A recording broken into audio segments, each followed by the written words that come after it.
Well, first, let me begin by thanking you for inviting me. And I really appreciated coming right after Commissioner McGrath, because I agree with everything he said. And as an American, I wish we had somebody in our government saying something as forcefully. I wish we had somebody in our Congress putting forward ideas of the kind that the European Commission has been putting forward. I don't have to convince you that what he said and what I was planning to say about the importance of timely and accurate information, the importance of that for our democracy.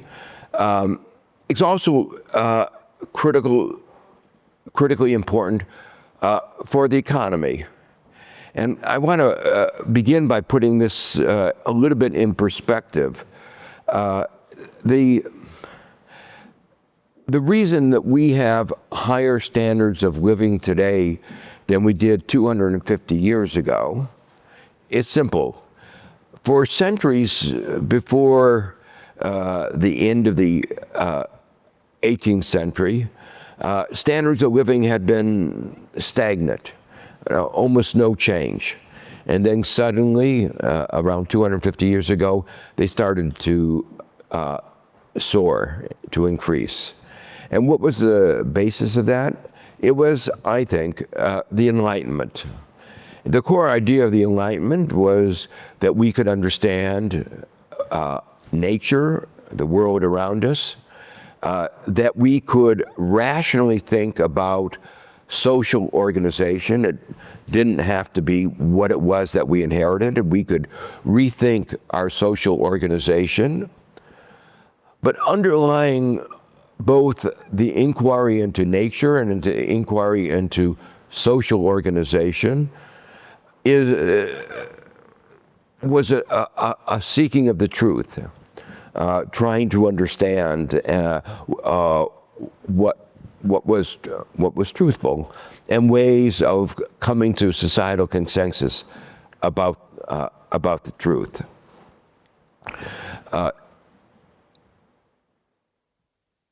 Part of the innovation in terms of social organization was an appreciation of the rule of law. And part of the notion of the rule of law has to be some sense of accountability, of ascertaining what is going on. You can't have a rule of law if you don't have any way of knowing what is going on. You have to, and this set of institutions that we created to hold officials, everybody in our society accountable, has overall worked well for 250 years. Right now, in the United States, those principles are being challenged. And I'll come back and talk about that a little later. But what I want to emphasize is how important these notions of truth, accuracy, ways of society ascertaining the truth are for the functioning of our society, for the functioning of our economy, and for our ability today to have such a higher standard of living, life expectancy, than we did 250 years ago. Obviously, I don't have to convince you in this audience about the role of the media in bringing these in investigative reporting, in holding people accountable, in transmission, not only in the generation of knowledge, but the transmission. The media, in that sense, is a public good. We all benefit from having a better information ecosystem. We all suffer when we don't have a good information ecosystem. And because of that, because it's a public good, in some ways it has to be publicly supported. It's not a conventional private good. where if I eat something, I benefit from it, nobody else benefits from it. In the case of a good information ecosystem supported by a good media, our entire society benefits. And one of the insights of economics over the last 50 years has been that, in general, in the absence of public support, and when I say public support, I mean financial support as well as broader support, there will be an insufficient supply of public goods. Now, for a long time, we succeeded with limited public support of the media because of you might say, an accidental marriage between advertising and the production and dissemination of news. It worked. It wasn't if you had asked an economic theorist, does this make sense? They would have said, probably not, but it seemed to work, and it served our society. There was a complementarity. Good media attracted eyes attracted advertising. So there was a logic to it, but it was not a perfect logic. But that logic, in some sense, in the last quarter century, has begun to break down. And it's been broken down actually began more than a quarter century ago, in several ways. First of all, people like Murdoch discovered that you can get more eyes by entertainment and not having accurate news than you can by having accurate news. And so you have Fox News in the United States deliberately making decisions not to accurately report because it would get more eyes. So the link between truth, accuracy, and the function of the media and advertising got broken because there was an alternative way of getting more eyes. And then came something even more invidious, and that was the social media. The social media got eyes in the process of search and engagement. Engagement often, in the case of some of the social media, through enragement. So rather than having just entertainment, it became one of societal polarization.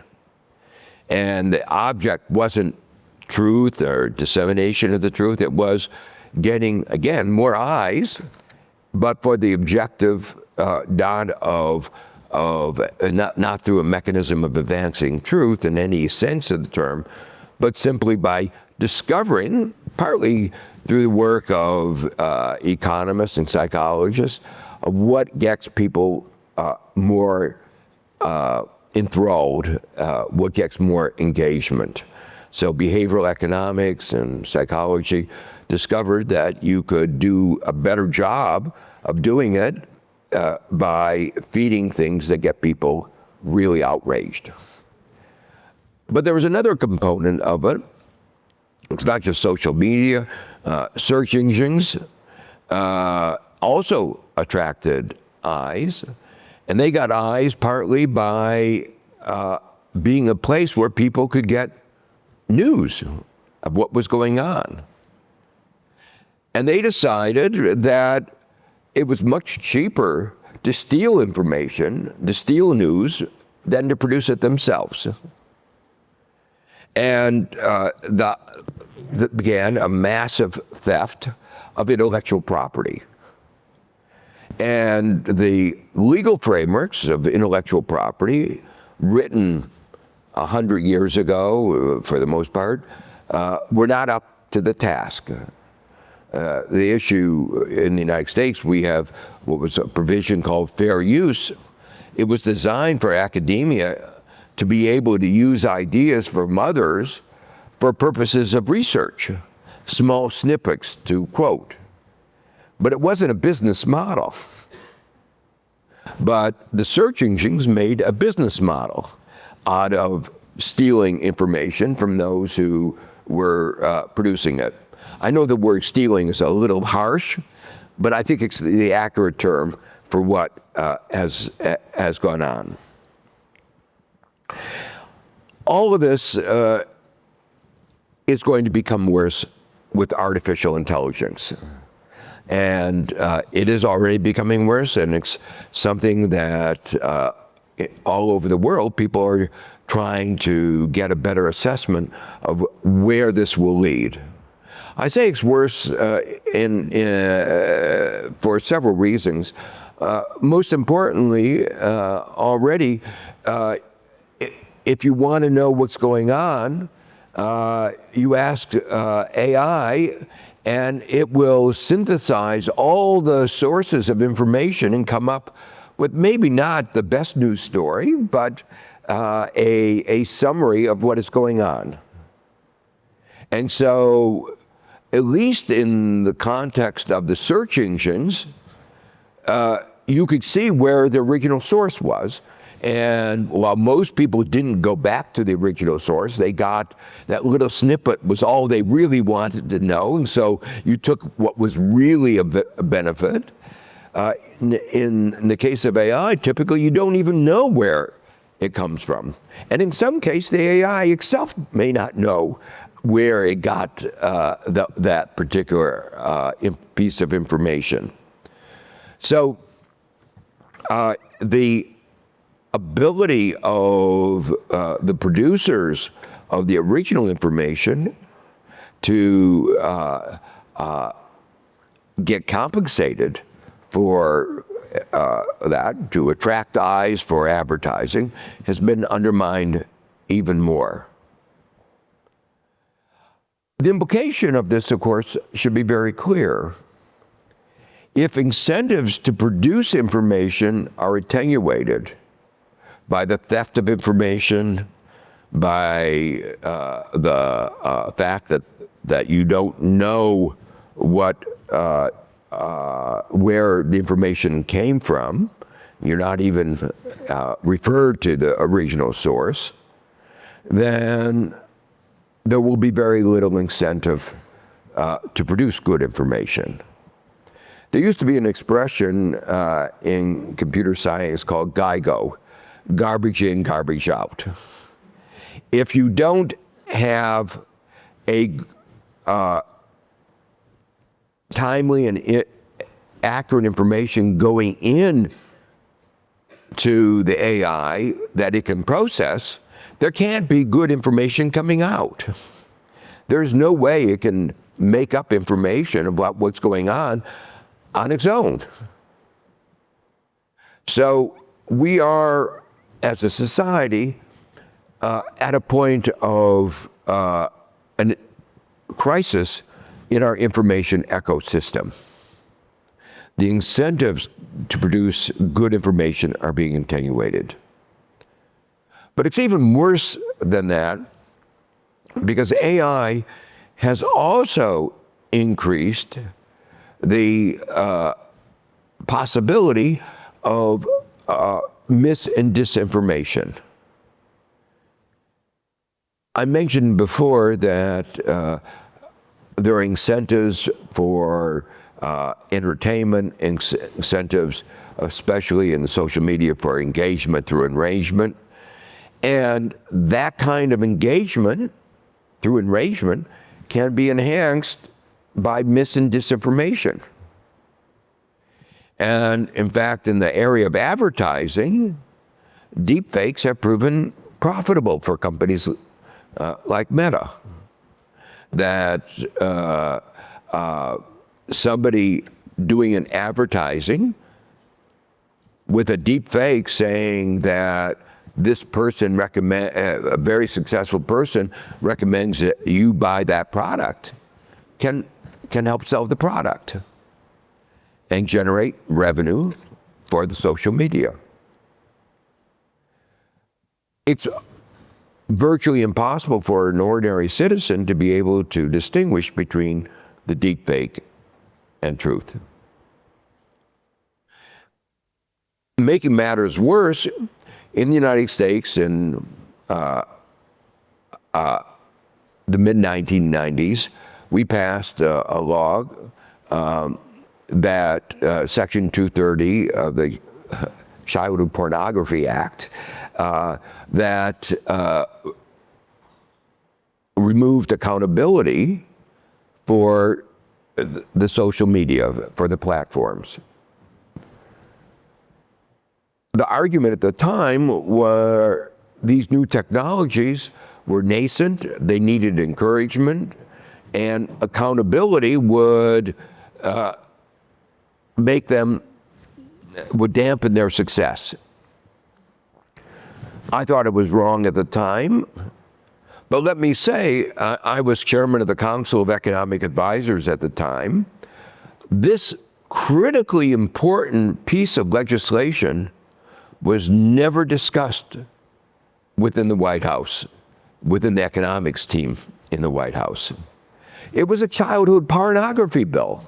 What do we do with, who's against childhood, who's in favor of childhood pornography? And it was a little provision put in the bill. Congress was discussing it, and no one actually had a discussion of the economic, political, and social consequences of Section 230. Now, 25, 30 years later, we know the severe consequences. It's no longer a nascent industry. We know the algorithms act just like editorial services. Just because it's digitalized doesn't mean it's doing editorial, providing editorial services. And there is no justification for this lack of accountability. Yet, this lack of accountability has had these disastrous consequences in terms of, as Commissioner McGrath talked about, encouraging, facilitating mis and disinformation, which pollutes the information ecosystem, harming all of our society. The consequence, of course, of all this is that with a polluted information ecosystem, there's less trust, not only in the media, but also more broadly in our society. Economists over the last 15, 20 years have come to appreciate how important is trust for the functioning of our society and for our functioning of our economy. That you can't really have a well-functioning economy without trust. And so you see what is happening now in the United States, a vicious circle, a more polarized society where you can't even agree on the truth. You can't function as a polity. It's a dystopia. And a dystopia where we can see very visibly in the last few months the country destroying the foundation of its own economic success. I said the Enlightenment was the basis of prosperity over the last 250 years, and that was based on science, and there's a massive attack on science in our universities. And a massive attack, I talked about the importance of the rule of law in the functioning of our society, and there's a massive undermining of the rule of law, both domestically, but also internationally, and that means it's going to affect Europe and people all over the world. Now, the title of my talk was supposed to be, how many minutes do I have? Okay. What was Road to Freedom, Economics in the Good Society and the Implications for the Press. And I want to spend just a few minutes on that, addressing the issue of what can be done. I want to first put into perspective that, we all say that we value freedom, but even in America, which thinks of itself as where, the American Revolution was about freedom, there isn't a full understanding of what is entailed. The critical idea that I try to exposit in the book is that one person's freedom can be another person's, what I call unfreedom. That we are in a integrated society, and what happens to one can affect others. There's no absolutes in this world. As Isaiah Berlin, who was the great philosopher at Oxford, put it, he said, freedom for the wolves has often meant death for the sheep. So the freedom